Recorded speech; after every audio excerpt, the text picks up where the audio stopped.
Amen. Ça va. Vous savez bandit. Vous savez bandit. Tambo bandit ko yemba na mwoni sa kitele ngai do senga mutu tu al. Azo na mwa sa 50 francs. Sa 50 francs. Azo mabonza. Azo mabonza.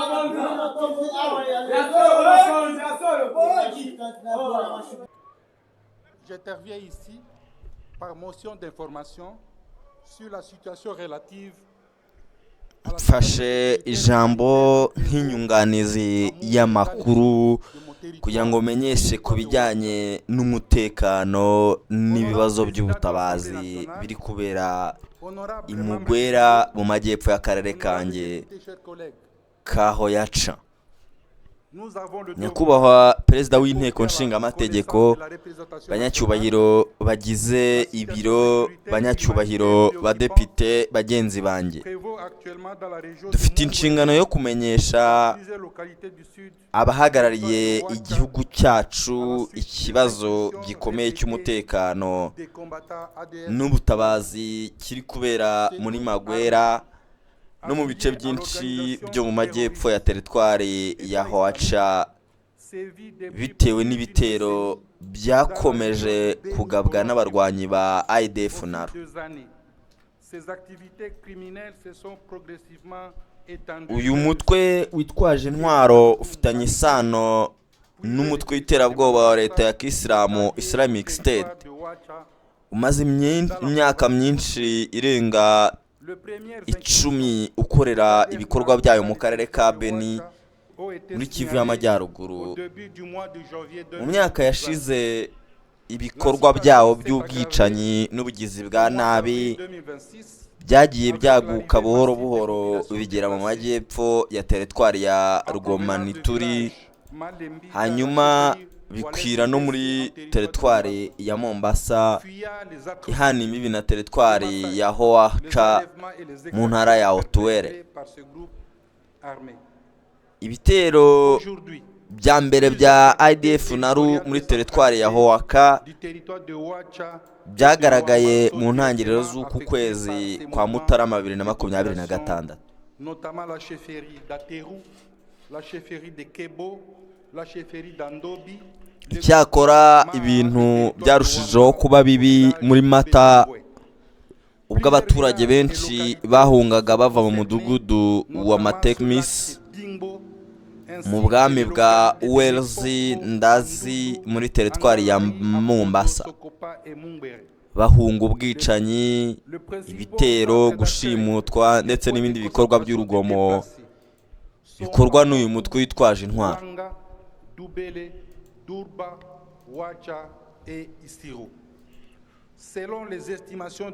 Kugeza ubu inzego nyinshi z'imiyoborere y'ibanze muri teritwari ya Hoacha na Wamba zagizweho ingaruka n'uru rugendo rw'impunzi n'abimuwe, harimo ubwami bwa Atelo, ubwami bwa Kebo, ubwami bwa Andobi ndetse n'agace kama muri teritwari ya Wamba mu mudugudu wa Betongwei.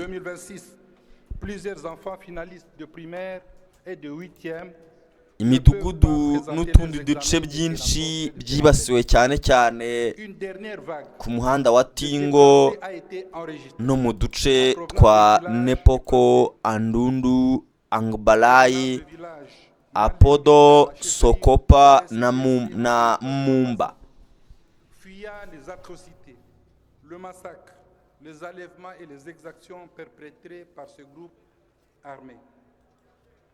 Aujourd'hui, plusieurs entités territoriales décentralisées du territoire de Hoacha et de Wamba sont directement affectées par ces mouvements de population, notamment la chefferie d'Ateru, la chefferie de Kebo. Dukurikije imibare ihari, umubare w'abaturage bimuwe muri izo nzego esheshatu urenga abantu 30,000.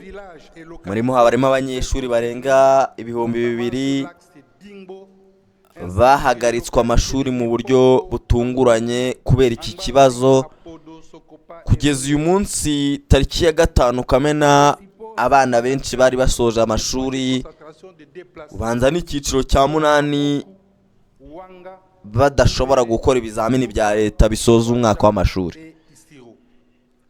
Selon les estimations disponibles, le nombre total de personnes déplacées dans les 6 ETD concernés hari kandi undi mubare mushya w'abimuwe ndetse n'abaturutse mu mudugudu wa Sukamboka mu bwami bwa Kebo buri hagati mu birometero 4 na 5 uvuye ku murwa mukuru w'ubwami bwa Ando Bigomangeri. Nyuma y'iki gitero gishya cya Adf-Nalu, ku bw'amahirwe icyo gitero cyaburijwemo n'ingabo za Repubulika Iharanira Demokarasi ya Congo FARDC. Birakwiye kandi kugaragazwa ko mu byumweru hafi 2 bishize FARDC yakoze kohereza ingabo nyinshi muri iki gice cya teritwari kugira ngo irinde abaturage kandi irengere ubusugire bw'ubutaka bw'igihugu. La sécurité des populations et de protéger l'intégrité des territoires nationaux. Cette présence. Amen, amen, amen. Amen, amen. Amen, amen. Oyoki. Aya musaleba. Sikota ino wasambeli. Namoni ata utumoba bandi opesa biso prophétique sengeli na mukana bana prophétiser. Amen, amen. Amen.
Alléluia.